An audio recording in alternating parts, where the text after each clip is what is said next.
Not everybody is cut out for freelance. I was trying to build up my freelance business and I didn't know what I was doing. Getting and maintaining clients is always going to be part of the problem. I was just kind of thrown to the wolves, and I think I was kind of shell-shocked, to be honest. They fired me. I was doing anything I could just to get experience. When I stop learning is when I have to move on. Do not give your clients to the agency because they're going to take a cut then every time. I was lucky to have learned this early on, is to be able to save for retirement. And then over time, you're going to see that exponentially grow, and you're going to be so happy with yourself 10, 15 years down the line. You are your business. You can't afford to be sick.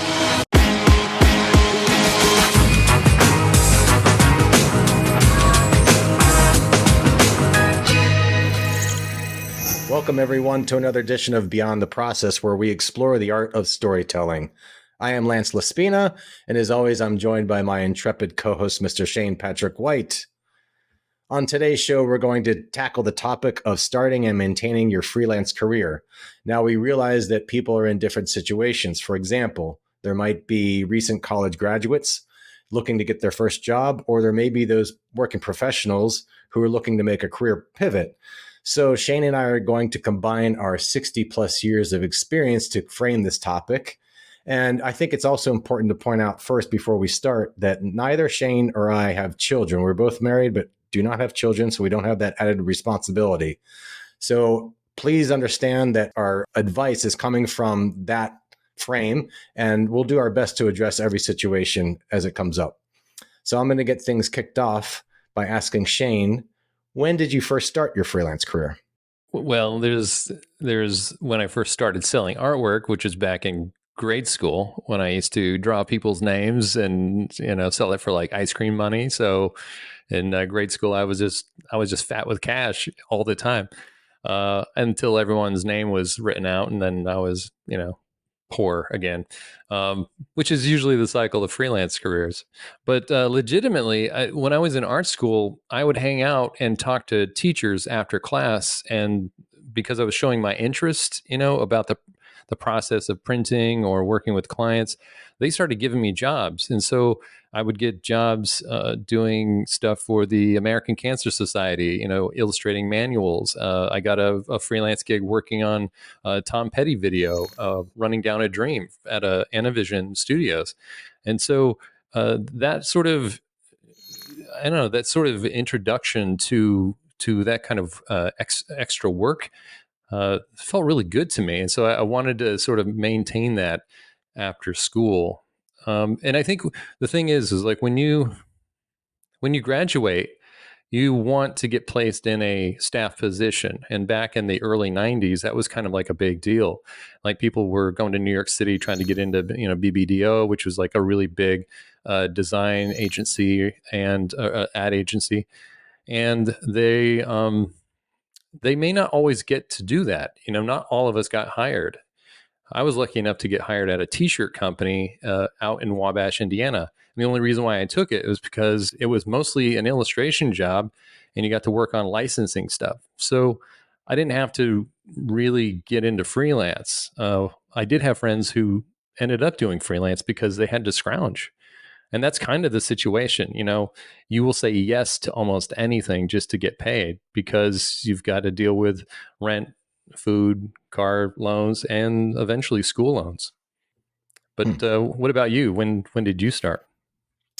Well, I tried to start out of college. Now, I have to frame this a little bit. So I went to USC for filmmaking. And so that's kind of a broad area. It's not so specific as just illustration or design in a particular area. I mean, there are a lot of different positions in filmmaking. Now, my desire was to become a director, and I didn't know how I was going to go about doing that. So at that point in time, I probably would have taken, any job doing anything.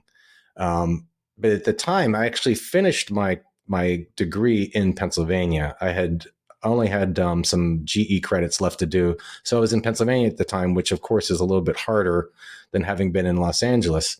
Now, at that time, this is in the early 90s, Pittsburgh was actually becoming a fairly big film town because it was cheaper to film there. There are tax credits that were very advantageous. And so I would apply to every film that came into town. And I ended up getting some intern work. So I was like an intern PA. I was not getting paid. And, you know, again, at that point, I would pretty much do anything just to kind of break in. And so I would show up on the set and pretty much do anything they told me to. I would do cleaning. I would move things. I'd stay late to help clean up. And that was pretty much like my way of trying to make contacts and get in. Now, eventually I did choose storyboarding as my avenue to try and make my mark. And so I did start freelancing that way, but it was a struggle. Again, I was still in Pittsburgh at the time, and this is before email. So I had a fax machine. Oh, wow. Yeah. And I remember that. so the crazy thing is, so the two big trades back then, or still are probably today, Hollywood Reporter and Variety Magazine. Mm-hmm. And I believe it was Hollywood Reporter that had a fax subscription service. So what you can do is sign up for that, and then once a week they would send you the listing of employment for jobs. And so the unfortunate part was the fax would always come in like the same time every week, but it was like, say, Tuesday, like 2:30 in the morning. Oh, and the fax machine, the fax machine was right next to my bed. And you know how loud those things are, how noisy they are. So it would wake me up like yeah. And sometimes I would actually be so excited that it's coming in, I would just get up, turn the light on, and I'll start reading through it and then start planning what I was going to do the next day. So the next day I would spend going through marking the ones that had storyboarding jobs, and or even if it was just a production, like a movie going into production, I assumed that they were going to need storyboards. So I would spend my whole day sending resumes, like faxing resumes, and like a one sheet or a couple images of my storyboard work to them in hopes of getting a job. Now, of course, I never landed anything big. I was not in the union at the time, but I did land a couple of smaller jobs. Like anyone could really advertise in Hollywood Reporter. You didn't have to be a studio. So I got a gig working as a storyboard artist on these Western films from a guy who was doing Westerns in Texas, I believe. Oh, wow. And of course, back then, everything was done either through faxing or through regular mail. There was no email. God, I sound old. I'm right there with you, buddy. So I had to get on my horse-drawn carriage to get to the post office. Pony Express. Oh my God. You had to factor all that waiting time in. But yeah, I did everything. He would send me the script through mail. I would draw my storyboards, and then I would mail them back to him. Well, I would make copies of them. I never sent the originals. I always kept those. Right. I would mail him back the copies, and then he would write me a letter back with his feedback. Holy cow. This is how slowly everything went. But I ended up I think I worked on like 3 or 4 projects of his. Ended up getting burned on the last one. And that's something that we're going to talk about whenever we get to that topic about contracts and getting paid and everything. But no, so it was kind of like trial by fire. That's the way I learned, and it was trying to build up my freelance business. And I didn't know what I was doing. I didn't have anything in place at the time. I didn't have, corporation or insurance or anything like that. So yeah, it was a rough start. Yeah, I was going to say it sort of leads into the next question of like, what was the most uncomfortable thing about freelancing early on? Not knowing what I was doing, probably. Yeah, I agree. I mean, it's because there was no books really at the time. The best you could do was the Graphic Artists Guild would put out a book that told you fair pricing guidelines, and those were like the most ideal situations. And when you're talking indie film, you're not going to get paid what they're suggesting. So, it is a guideline, but 9 times out of 10, you'd have to go a lot lower. Exactly. Yeah, I was working for peanuts back then. Again, because that's kind of what the film industry does, though. It kind of takes advantage of people wanting to get into it.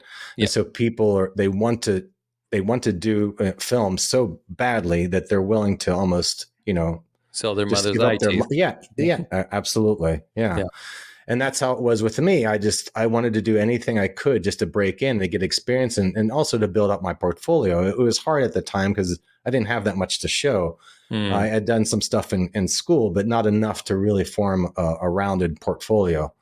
So it was also my way of like getting a little bit of money and building up my portfolio at the same time. Mm-hmm. But again, I didn't know what I was doing. And, I would have taken, not a corporate, but I would have taken a studio job at the Mm. time instead of freelancing if I could. I was looking for something that was secure, Mm-hmm. but I couldn't find anything. At least maybe I just wasn't experienced enough at that time to know. The other thing is, having graduated from USC, I thought, okay, I just can step out into the world. People are going to be throwing offers at me because I'm coming from USC's film school. It wasn't like that at all. And USC didn't even help me to get a job. They didn't do any kind of, job placement or anything like that, which Mm. I thought they would. So I was just kind of thrown to the wolves learning, how to do this myself. And I think I was kind of shell shocked, to be honest. I didn't know where to turn, where to go to. I wish I knew now, or Mm-hmm. knew then rather. I wish I knew then what I know now. It would have been a lot easier, of course, in hindsight. But Yeah. just starting out, and we didn't have the internet, so we didn't have a way of researching things like you can now. You can't just Google. You couldn't Google something back then. Right. But did you feel like it made you stronger overall because you learned how to scrounge and hustle? Yeah, I definitely think so. Yeah, I definitely had that like never say die attitude Mm. back then. Yeah. Like I wasn't gonna just give up easily. Yeah. Yeah, for sure. I think it definitely made me stronger. What are Yeah. what are some of the gotchas that you wished you'd Hmm. learned early Well, on?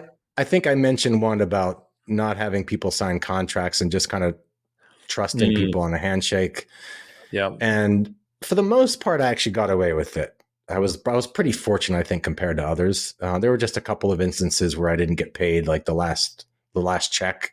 Right. And to me back then it was a lot of money. Today it wouldn't be much money at all. Mm-hmm. But back when you're scrounging and clawing and scraping for every cent, Mm-hmm. like a few $100 means a lot.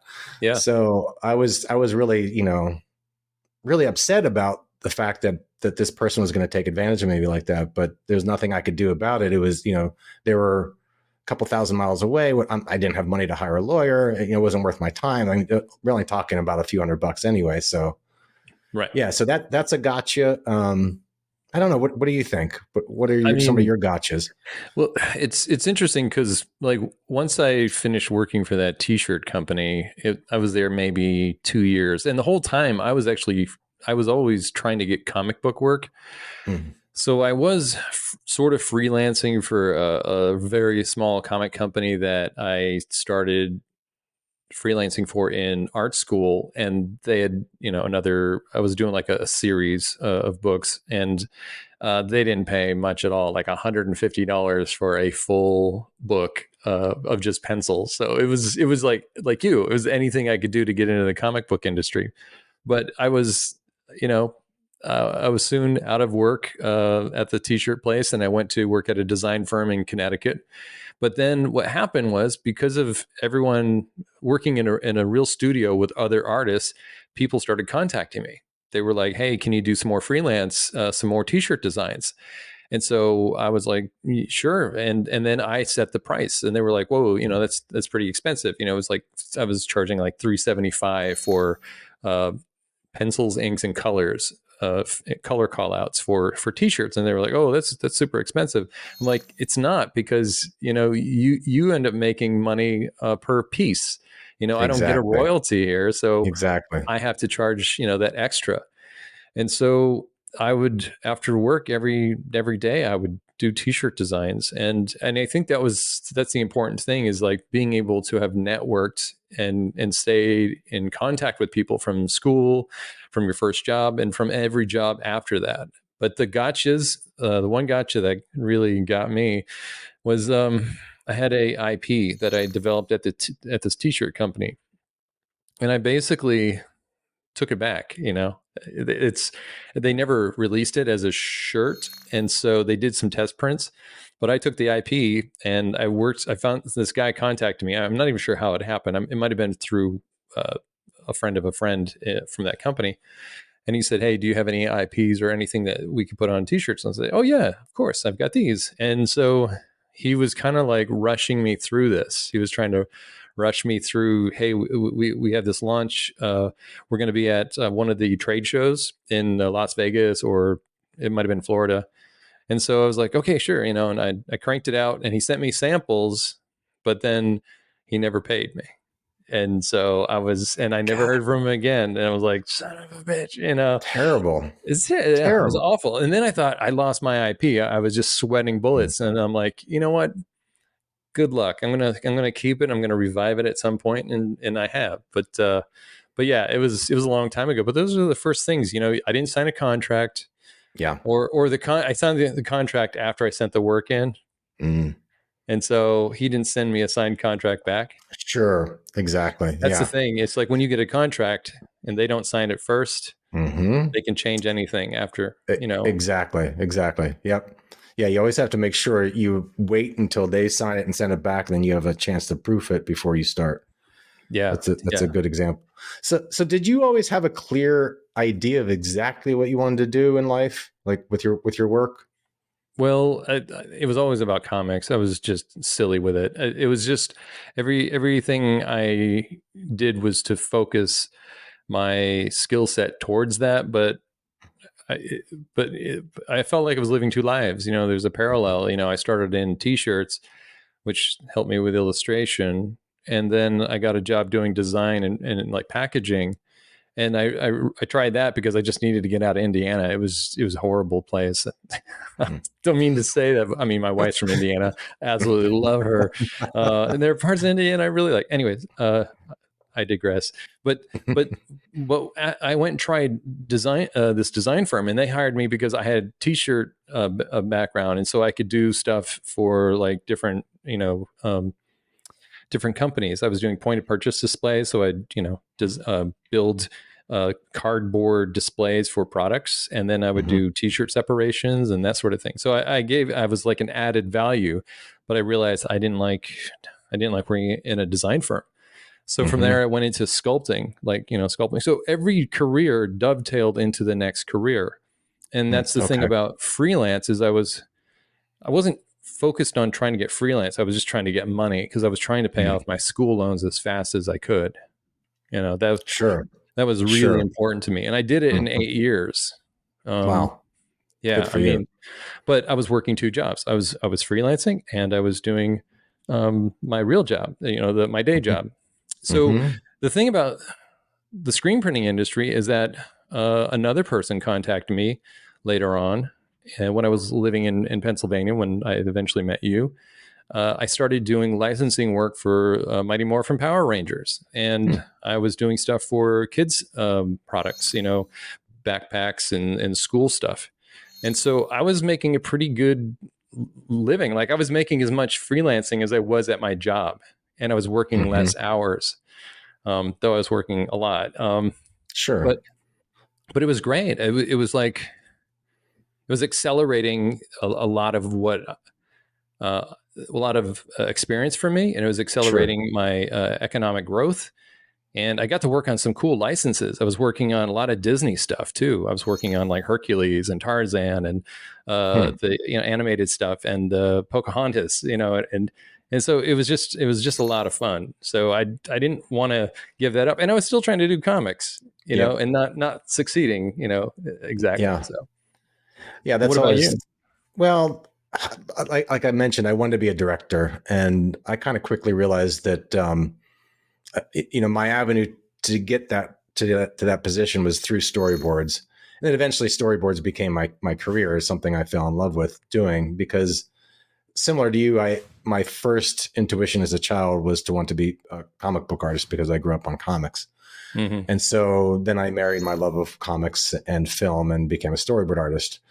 But I did quickly realize that trying to get into film, especially at that time, if I was going to make my own film, it was going to be very expensive. Not like it would be today with digital technology. Back then, it was still film and developing and all that stuff. So yeah, I was very willing to learn as much as I could, and I know you and I have talked about this before. I actually interned with a gentleman who had a studio in Sharon, Pennsylvania. I went and worked up there for free. Right. He had a school that he turned into an entire film studio. And so I worked there for several months. And again, I was doing anything I could just to get experience, and hoping for that break. In film, you're always waiting for that moment where like, hey kid, get in here. We need someone to do this, sort of thing. It's like, okay, now's my moment. I'm going to, make the most of it. That never really happened, of course. I had some breaks, but never like a huge break like that. So, it was pretty meager there in Pennsylvania, though. Like, even though the industry was growing, it's true. No, it's true. And I had several false starts where I had to go back, not had to, but I went back to LA for certain jobs. And I would work for a while, but then that momentum would run out and I'd have to come back to Pennsylvania because I didn't have money to stay there. Eventually, who's now my wife, Laurie, and I moved out to California for good in 1997. That is really, I think that would be the start of my true freelance career. Okay. I had sent ahead some reels and one sheets and portfolio examples and everything ahead of time to set up interviews. So I was very fortunate when I did land in LA, I kind of hit the ground running. I had some interviews already lined up. And I was able to get work right away. And I was working both as a storyboard artist, freelancing, and as a visual effects artist. So I was kind of doing like short-term freelancing and long-term freelancing. And I know that sounds confusing. So essentially, I was kind of like not considered an employee because you're not getting benefits and everything. But I was working. Yeah, I was a contract artist working in a studio, which is very common these days. Yeah. Because then the companies, again, they don't have to pay you insurance or 401k or anything like that. Exactly. So they save money. So just a contract work, but I might work for like 3 to 4 months at a time, which is a fairly long time. And then I would, unless they had another project back to back, I might jump on something else right away. Otherwise, I would go back to doing, storyboards. It was kind of nice though. I did have these two talents that I could rely upon to find work. So if I had just been one or the other, it might have been more of a struggle, but I was able to go back and forth. And actually that's when my career started taking off, is when I moved back to LA in 1997. We should back up a little bit because I think the next thing that might be worth talking about is the fact that getting on staff somewhere is a part of that networking that has been super important. And it also levels up your skills too. I mean, that's the other reason why I think people wanted, to get on staff. I mean, I've always, my philosophy back then was when I stop learning is when I have to move on. Sure. And so we both ended up meeting at Take Two Interactive. And you ended up learning compositing and a lot of stuff there, which helped get you out to California, right? Exactly. Yeah. At that time, I was looking for job security and a steady paycheck. Yeah. And so when I saw this ad in the paper for a game studio looking for an artist, I thought that that's perfect. And of course, again, it did not pay much at all. What year was that? 1995, I believe. Can I ask you how much you were making? So, maybe 20,000 a year, something like that. 22,000. It was little. I don't remember exactly, but I don't think it was much more than that. Okay. So it was nothing. It was peanuts. But I did get experience, and that was like you said, that was one of the reasons why I wanted to join a studio, to learn from others, to be trained to do something that I didn't know how to do yet. And then the benefit, I think, also of working in a studio like that is you work with like-minded people. You make contacts, like you and I have made a lifelong contact now. Absolutely. And we've stayed in touch with others who work there as well. So that's a huge benefit to actually working in a studio, to taking a studio job. So for someone who's coming out of college or looking to make a career pivot, I wouldn't eliminate that from the realm of possibilities. I know it's attractive to want to be freelance and want to just work from home all the time, which is great. And eventually you'll get there. But I think it might be important, if you do have an opportunity to work at a studio, to go ahead and jump on it, because you are going to learn some new skills. You are going to make a lot of contacts, word of mouth, all that is going to pay dividends in the long run. Right. Would you agree? You basically are, you are your business to a large degree, and you take that with you. So how you present yourself in a in-staff studio is the same as you would hope to be when you're freelancing. So I think it's super important that, like you said, that you keep networking, keep improving your skills, but make sure you do it with genuine authenticity, because people can come in and be very mercenary about it, and I've been accused of that. But it was kind of like when you freelance for so long and then you take an on-staff position, you might look like a feral animal who's just kind of like, hey, let's get down to business, let's do it, brass tacks and all that.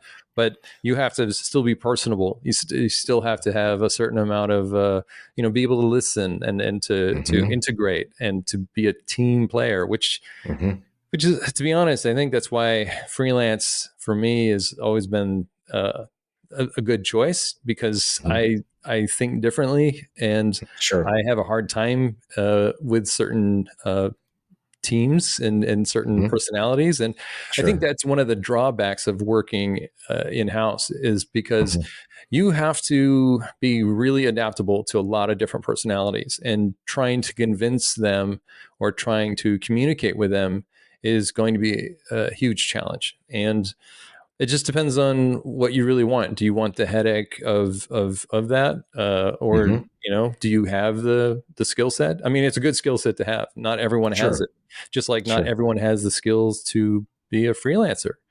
Right.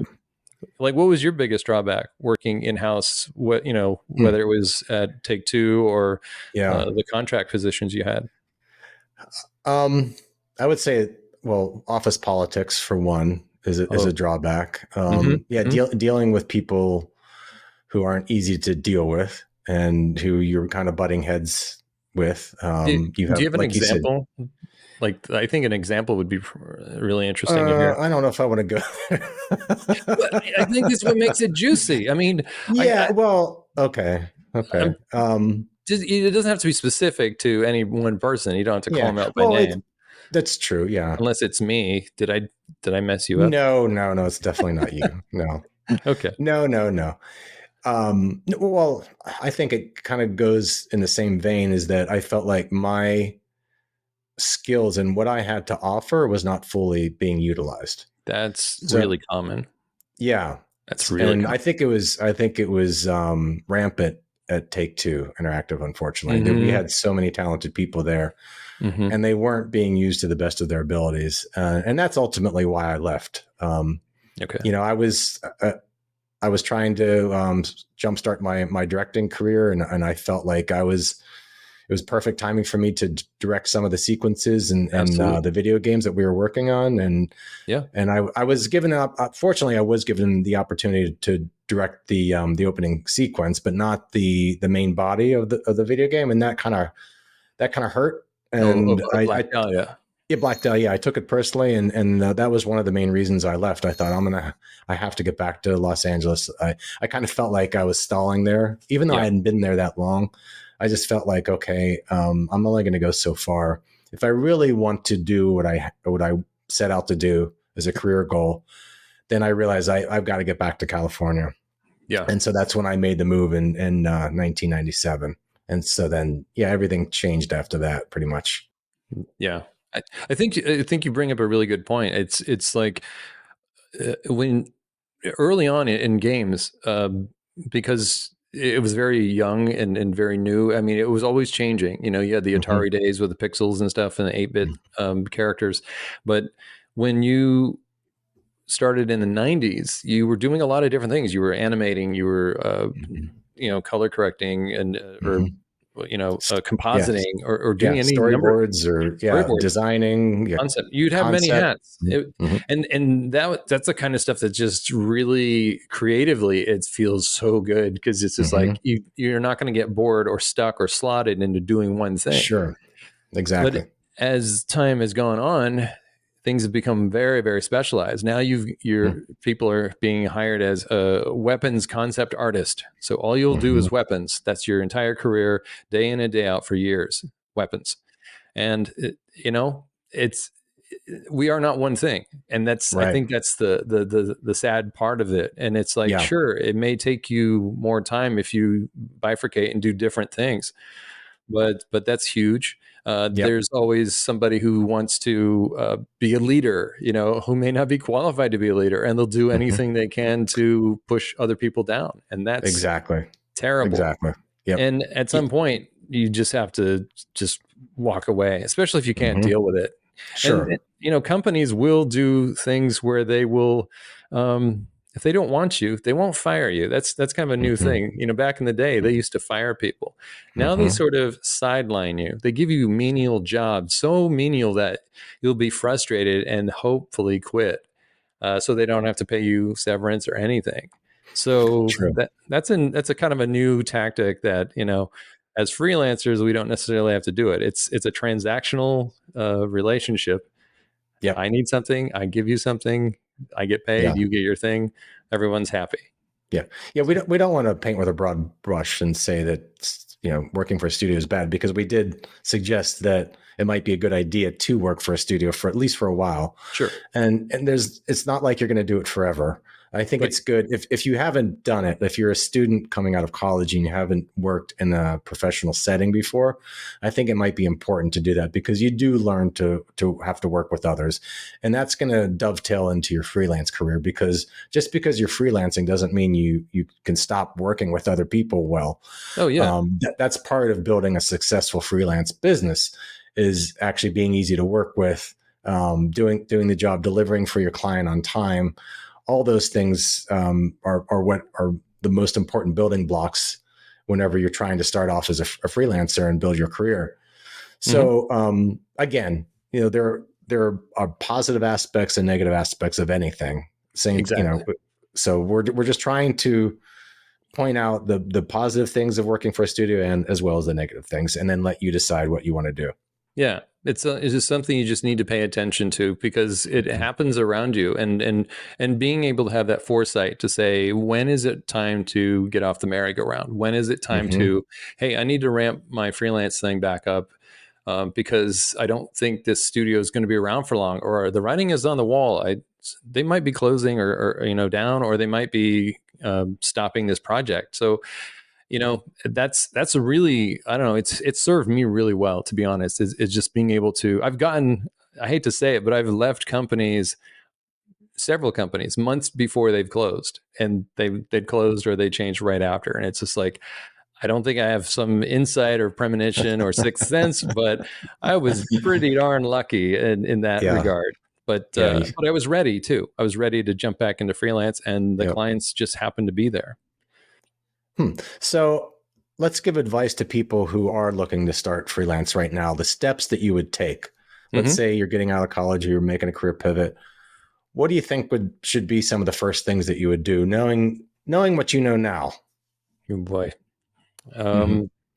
Well, definitely have your portfolio together. I really think that's super important. Get your house in order, have a website that you should not, back in the day, there used to be this adage that, no more than 2 clicks to get to the artwork. You don't want something super fancy. It's just going to be annoying to people. Sure. Make sure it's accessible on your own personal site, whether you also put it on ArtStation or Behance or any number of sites. You may as well pepper everything with it.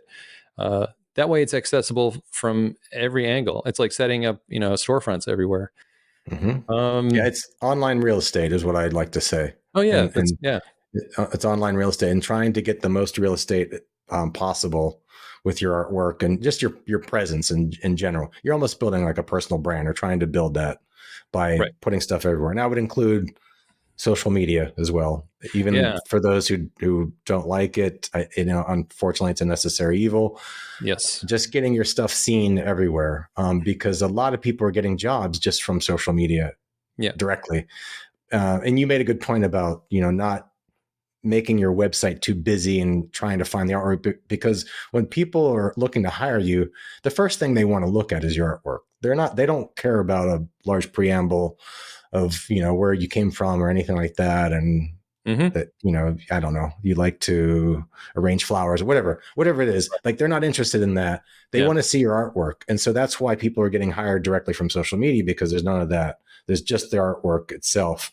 And people see that. And if you're posting consistently, and either you're developing a style on your own that is kind of unique, or maybe you're showing that you're versatile, there might be some value to that as well. But as long as you are building that online presence, I think that's super important. Also, joining communities, being part of different Discord communities or online communities within like LinkedIn or Facebook, Sure. or whatever social media that you prefer, and also local communities. There used to be back in the 90s, I think they were like I forget what they were called, like ad agency communities and stuff, where people would do mixers and that sort of thing, where they could just chat and talk shop, and going to trade shows, or going to conferences, just again communicating with other professionals, networking as much as possible, having business cards or stickers or whatever it is that makes it makes you memorable. Doing Sure. Lightbox apparently is a good one. Mm-hmm. Yep. Yeah, there's so many things, so many ways out there. Yeah. There's other things too, where you can sort of, I call it like soft advertisement. Like if you started a Substack or something, or if you wrote articles on LinkedIn or uh, what's it, Medium, that sort of Mm-hmm. expounds your views on freelance or whatever, Mm-hmm. points back to you in your business. Sure. Those are other ways that people can understand the way you think and how you think. And I think that's important, because once they feel like they get to know you, then they're more likely to hire you. Uh, True. I was talking to somebody recently. They said, about 90% of the freelance I get is through people I know. And, Mm-hmm. I think it's easier to hire somebody than a total stranger. Sure. Absolutely. Absolutely. Yeah. And I also think as much as we want to use the tools of today, like we talked about, Mm-hmm. websites and social media and everything, still some things point back to, or they'll never go out of style. Like you mentioned about networking and Mm-hmm. going, actually physically attending events. That's how I was able to get some of the jobs I got when I first moved out to California, was Mm. attending those exact events. And a lot of times they'll have announcements for people who are looking for work.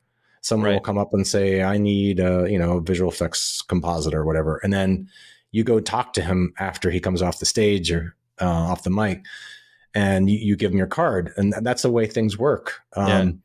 And then the other thing that I think is a nice touch to do, especially because everything is done these days through email.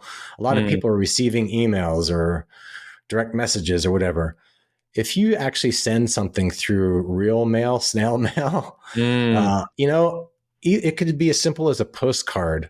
Yes. And because when that just makes a certain impression on someone. It's not, if someone gets an email, they might be having a super busy day.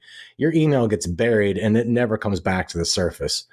If you Yeah. send a postcard, they're tangibly touching and holding it, looking at it. They might set it in a drawer or just to the side, Yeah. and it might not be the exact right time Right. for you to be hired, but that's kind of now more, I think, implanted in their memory than a simple email would be. And they could always go back and grab that postcard and say, okay, now I need this guy, and Yeah. they'll get in touch with you. So a lot of it is timing, right? Like Yeah. There's that. sometimes you're very lucky. You happen to either send an email or a postcard or whatever at the exact right time, as soon as someone needs someone with your skill set. Other times, it's not, it might be down the road. But I think these are ways of making an impression in someone's mind more so than just sending a simple email. And Back. even, calling, I was going to say even calling too, or, Yeah. um, Cold calling. That's actually cold calling. I know it sounds really, really scary. yeah. Yeah. But sometimes it works. So what were Yeah. you going to say? I was going to say, back in the '90s and before that, they used to call it self promotion. That was always Mhm. like a thing you do. So if you want to do that, it's worth saying, if because it's so cheap to get postcards printed these days. You Mhm. could print holiday cards. You could do Christmas and Halloween or whatever holiday you want, or you do something really absurd like a Groundhog Day. It's here's a Groundhog Day card, like that would stick out to people. And that was the thing about True. self promotion, is like Yep. your style, the way you went about it. Mhm. I can't believe I did this. um, One of the self promotion things I did way back when was I got these red tubes, mailing tubes, and I had a sticker that said TNT on it, and it was kind of like cartoonish, and I would send those to That's great. ad agencies, and and I wanted to put like a wick sticking out of it, so it looked like Yeah. a stick of Yeah. dynamite. Yeah. But you could never get away with that I was these gonna say days. that was before 2001, I'm Yeah, sure, right? yeah, exactly. So you can Today, carry things a little that's too great far. though. No, but I think that's a good way of thinking out of the box and Yeah, making an impression. I mean, we're artists, for God's sakes, yeah. like take advantage of your skills and do something to impress the person who's going to be hiring you. Yeah. So, yeah, no, I I was think going to that's ask good you a advice. question. There was Yeah. some, and I remember in California when I landed and I was going to search a bunch of studios to try to get work out there. There was a thing called 411. Do you remember that? Yeah, sure. Yeah, it was a directory. Yep. As a director, I went straight Yeah. to like a Barnes and Yep. Noble or Borders books, Yep. and they had this ring-bound book, Hmm. and it was called 411, and it was a directory of all the studios, VFX houses, Exactly. everybody, and Yep. that's Yeah, I how had one. you could contact people. Hmm. It was the first thing I bought, and I bought a Thompson guide because there was no Google Maps. Remember Now you're that? really dating yourself. I Yeah. know, no, it's terrible. So I had these big books, and I'm trying to flip through pages and drive through traffic. Yeah. But it was Yeah. it was great. So another way to do that, since there's no 411 anymore, is IMDB Pro. If you sign up for that, Sure. you can get all the addresses and phone numbers of VFX houses and studios, and do direct mail that way. Great If advice. if you want to do that. Yeah. That's great advice. Yep. So Yeah. Yeah. so I done that as on I just signed up for the trial because I needed the name of an agent or something like that. mhm, mhm. And I couldn't find it anywhere. And so I went to IMDb and signed up for their trial and got what I needed. Fantastic. So it works. Yeah, it definitely works. So Yeah. I think going back to your question, I think it. So let's frame this in terms of like when we went legit as far as freelancing. Sure. So Sure. you said you started legitimately your business in 1997. You were strictly freelance, Yes. or was it And later? I mean, it's like I said, it seems like I was working for companies, but I wasn't. I was always a contract worker. So I was always Okay. freelance. Yeah. Okay. Yeah. Okay. Yeah. Even though For, I'd be there for months at a time, I was still, just a freelance worker. So yeah, I haven't worked at a company since then. It's okay. been a For long time. me, it Yeah. was 2003. I came out to Seattle. I worked for Boss Game Studios. I left a month before they closed down, went to Surreal Software and Hmm. worked there for 7 months. And then they fired me. So, talk about office politics. Hmm.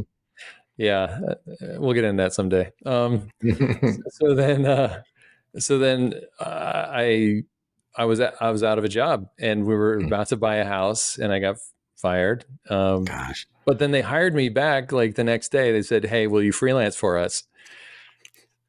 Which I know it's absolutely confusing. Hmm. But yeah, so they hired me at a higher rate than Sure. what I would have Yeah, been they on. weren't paying your 401k or insurance or anything at that point. Exactly. So I Yeah. ended up working for them for like a couple more years. Hmm. So I Crazy. legitimately put up, my sign and created Studio White visuals. And Hmm. mainly I chose Studio White because anytime I was on the phone and I said my name, Shane White, they'd always say Sean, or they couldn't hear. There wasn't like a hard consonant to wrap their mouth around. So Sure. Studio White visuals was born. Hmm. And I freelanced for a good while and ended up dipping my toe back into a staff position for a couple of years, but then went, but my freelance sort of ebbed. But the thing about when you are a freelancer and you work on staff, the one thing they'll say is don't freelance. They'll try to say that, Oh, but they can't right. keep you from doing it. Sure. The ethical thing is you don't freelance for the same industry. Right. If you're working for a game company, you can't freelance for another game company and think you're going to get Sure. away with it. That's just, don't Sure. be stupid. Yeah, exactly. Unless you're doing it for like friends or whatever, something super small. But if you're working for Naughty Dog, you can't work for Insomniac. That's just dumb. At what point in time did you actually form either an LLC or a corporation for Studio White Visuals? Well, a thing happened. Let's see. 2 years, about 2005, I was approached by somebody. I can't remember how I met her. She wanted to know if she could art rep me. And I was like, I don't know. I've never had an art rep. What's that like? And so around that time, I ended up creating an LLC because that was better for her to deal with. And I had heard stories about having an LLC. One of the things is to protect your personal finances. So say you work for a studio or you work for somebody and that somebody gets sued, that I think they could end up suing you or something to that effect. Okay, Because we're not lawyers, so we're not giving legal advice. But yeah. Oh God, no. But I had heard somebody who had gotten stung, in a lawsuit like that because this person or this company failed to perform for, because sometimes you are hired as a third party contractor or second party contractor. Sure. And so then you end up, being liable. So as a protective measure, I created an LLC. Yeah. Well, they could also sue you directly too. Like if you're working directly with a client, that client, for some reason, could try to turn around and sue you, and it does protect your personal assets. They could only go after the business assets. So exactly, and larger companies like Microsoft or Amazon or any of these companies, for them to create a preferred contractor agreement, they have to deal with an LLC. They can't deal with Joe Schmo out of Idaho. So sure. So around that time, I ended up getting an art rep, and that lasted for a couple of years. And the LLC was born, and I felt comfortable in that. I paid my yearly business license and registration with the city and the county.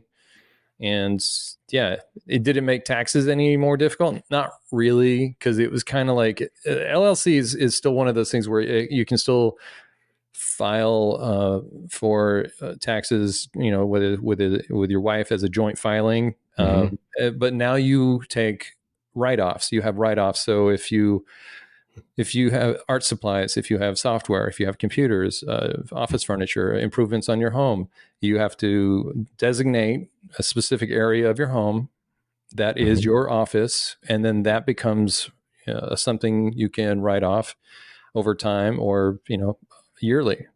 True. Yeah. So I would recommend people who are looking to start off their business to either start an LLC or a corporation, whichever is best for you. Talk to an accountant or someone who knows all this stuff, and they will recommend, they'll look at your financial situation and they'll recommend which one is best for you.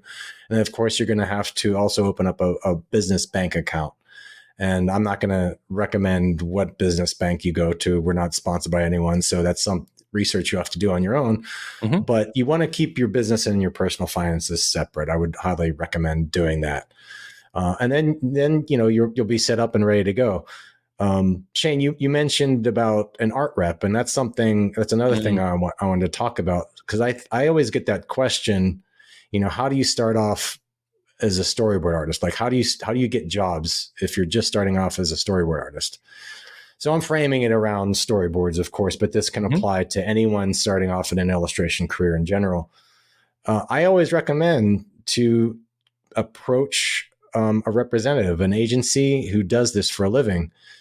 get on board with them. You're going to have to submit your samples. You don't really need that much experience because they realize that you're probably most likely at this point just starting out. So they're not going to demand from you that you have, a huge client list or anything like that. It's a bonus if you did, because then you'd bring that client list, I guess, to them. Or actually, you'd probably keep it separate. I wouldn't even. Don't listen to me. If you have clients prior to going to an agent, you keep those separate. Those are your clients. Those are your clients. Yeah, exactly. Yep. Do not give your clients to the agency, because they're going to take a cut then every time. Yep. So that's one of the downsides, of course, to having a rep, is that they are going to take a fairly large percentage of your pay. But on the upside, they're probably going to feed you more work than you have currently. They have the connections already. They have established clients. And they're probably most likely, if you're just starting out, they're going to push you a little bit more first. They're going to try and get your work in the eyeballs of their potential clients first, because they want to get you started off and running. So they're giving you a little bit of a leg up there. And then once you start, having clients come through your storyboard reps, sometimes, and this might be like an ethical thing that I'm not sure exactly how to tread, but sometimes let's say you work with a client through your agent, that client might recommend your services to someone else that they know working at another company, and that company contacts you directly. Ethically, you probably should go through your agent, but I wouldn't say it's absolutely necessary. What are your thoughts on that, Shane? Do you have any opinion? Oh, I've got opinions. You bet I do. No, if Studio X talks to a friend at Studio Y and said, "Oh yeah, you should hire this guy. He's amazing," and they come to you directly, well, that has nothing to do with the agency at all. It has absolutely nothing to do. It's their connection and is outside of that circle of influence. Right. So I have no problem with that. And if your agency does have a problem with that, then they have to prove that there has to be proof on their side. Yeah. Now, what I don't do, and what happens all the time is if I start working with a client through my agent first, and then that client down the road emails me directly about a job. Yeah. I always send them to my rep. Yeah. I say, you have to talk to my rep. You started with my rep. Yeah. You have to go through my rep, because you don't want to, it's very tempting to take that job and not have to pay the rep's commission. But on the other hand, if you burn that bridge, it's a small you're going to be, it's like biting the hand that feeds you, right? They're going to stop giving you work. Not only that, but they're going to probably let everyone else know what happened, and it's going to give you a bad reputation. So never do that. So someone contacts you directly that you've started with the agency, always direct them to your agent, your rep first. Yes. I had a question. Sure. My rep, I was making $50 an hour, and she would charge 70 to the client. And I mean, it was meager, whatever. It wasn't that great, but at the same time, it was steady work. And it was like, oh, this is great. I get steady work, and it was great. But you said they take a large percentage. What would be a large percentage? 25%. 25%. Yeah, I think it used to be, I think it used to be 10, and then it just keeps creeping up. Of course. No, I think if you're in the union, and neither Shane and I are in the union. Nope. So we don't have that experience to talk about. But if you're in the union, I believe the maximum that a rep can take is 10%. So that's one advantage to being in the union. We'll have to have someone on here. We'll have to do a union show, because I think that's something that is on people's minds. There's always that mystery. How do you get into the union? If those are that catch-22. What union is that? Those would be the Art Directors Guild. So the Art Directors Guild. They used to have IATSE, which was illustrators and artists, and then they combined that into art directors. So everything now is Art Directors Guild. So storyboard artists, illustrators fall into that area. Yeah. The other things in terms of starting your freelance career that I think I was lucky to have learned this early on is to be able to save for retirement.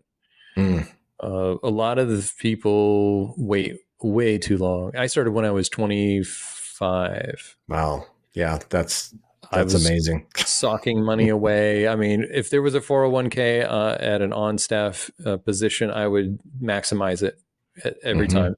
It's Very just good. you have to. I can't encourage that enough. What about you? Did you know about that early on, or did you do it? I did through my parents. My parents had set me up with the financial advisor, and Mm, I was trying to make monthly contributions. It was tough though. I wasn't making any money at that point, so like giving hmm. away, not giving away because I'm paying myself, but it was like I was giving money away at that time.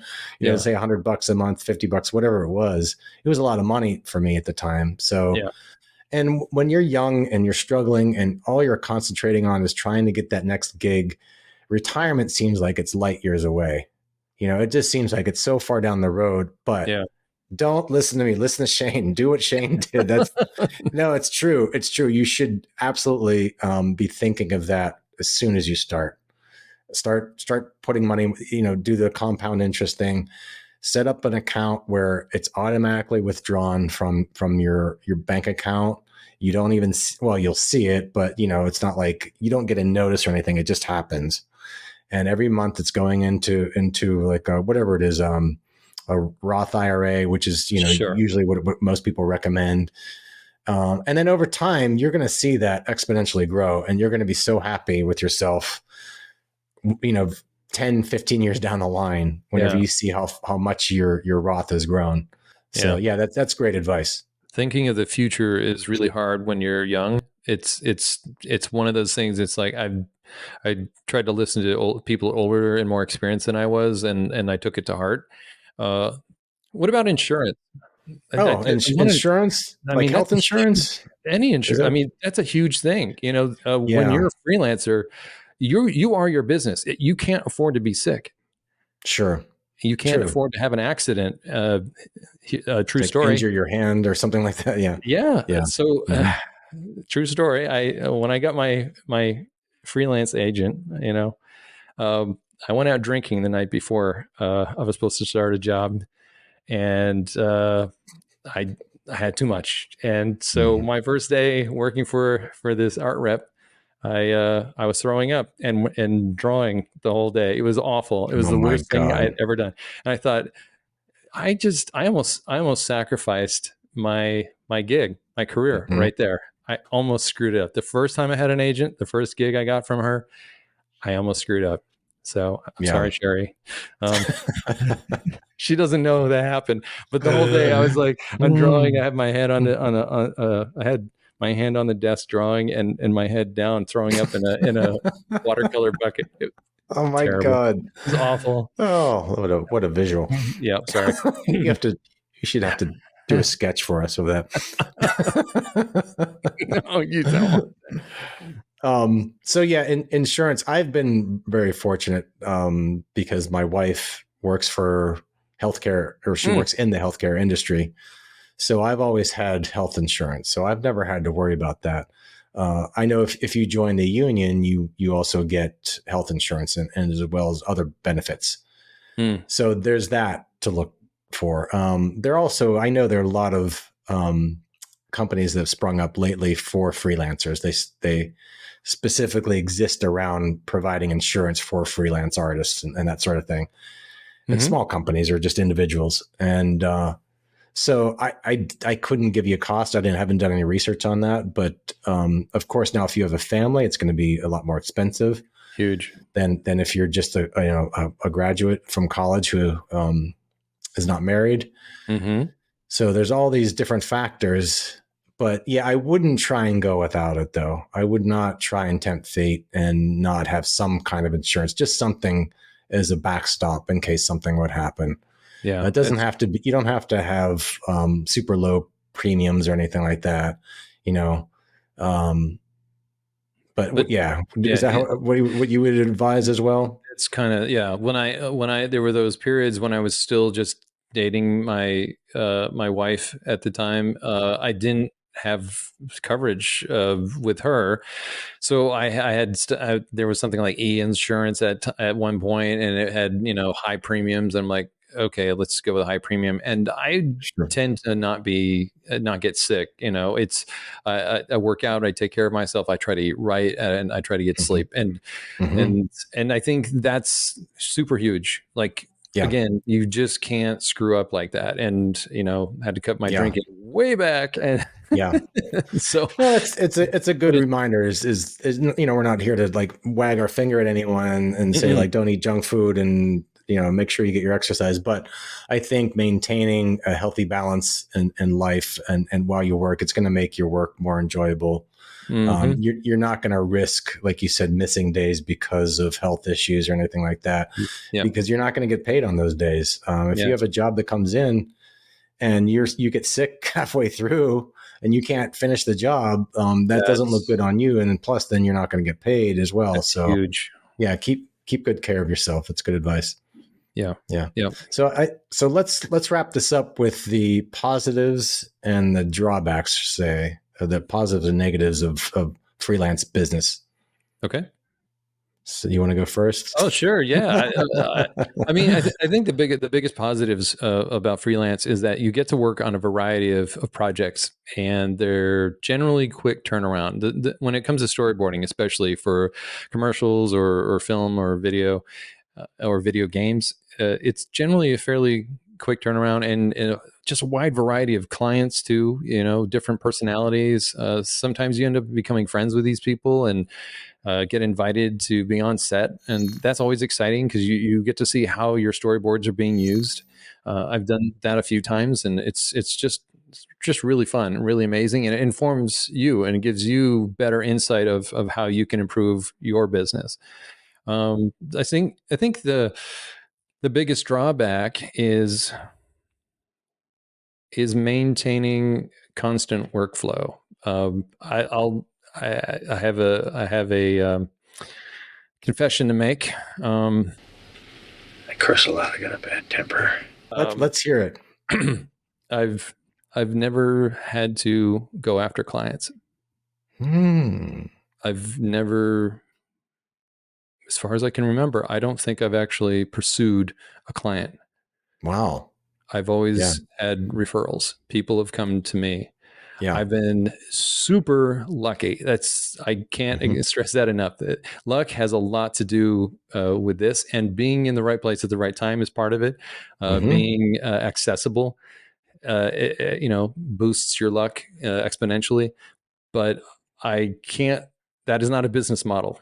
Hope is not a business model. Right. Right. So I think the thing is that muscle is atrophied for me. Like, I don't exactly know how to get other clients. I don't really know how to Mm. pursue that. I mean, Mhm. logically I know, but I don't know how I would go about doing it. I haven't tried it yet. And every time Sure. I try it, a job comes in and I'm like, okay, it's like Yeah. if I wish it or will it, Yeah. jobs come to me and I'm like, okay, I got lucky again. How's this possible? 30 years running. So I apologize to anyone who's going to start a freelance career and has to really, Well, you're 30 years into this now, so yeah, building up relationships. What we talked about, networking, doing well for your clients so that they always come back or they recommend yeah, you. Those are all important, really important, like cornerstones to anyone's freelance business, yeah, and maintaining that. So hopefully you don't have to look for work. Yeah, but yeah, if you do, then we kind of talked a little bit about that. If we were starting from scratch now, yeah. the things that we would do. The freedom that freelance gives you is incredible. I think that's the Mhm. free part. Is Sure. is that you can make your own schedule as much Yep. as you can. It's tough to say no. That's the freelancer's curse. You want to say yes to as much as you can because you never know when you have a dry spell. But Right. if you need to take a vacation with your wife or family or friends, it's there. It's an option. You can say out of office, and Yeah. our partners, they have set amount of vacation time, and we being able to be flexible, I think it's a boon to them. It Hmm. makes them, it makes the relationship stronger. Sure. So I think that's super, super important. But yeah, getting and maintaining clients is always going to be part of the problem, and the biggest drawback. But otherwise, yeah, there's not too many drawbacks I can think of. What about you? Yeah.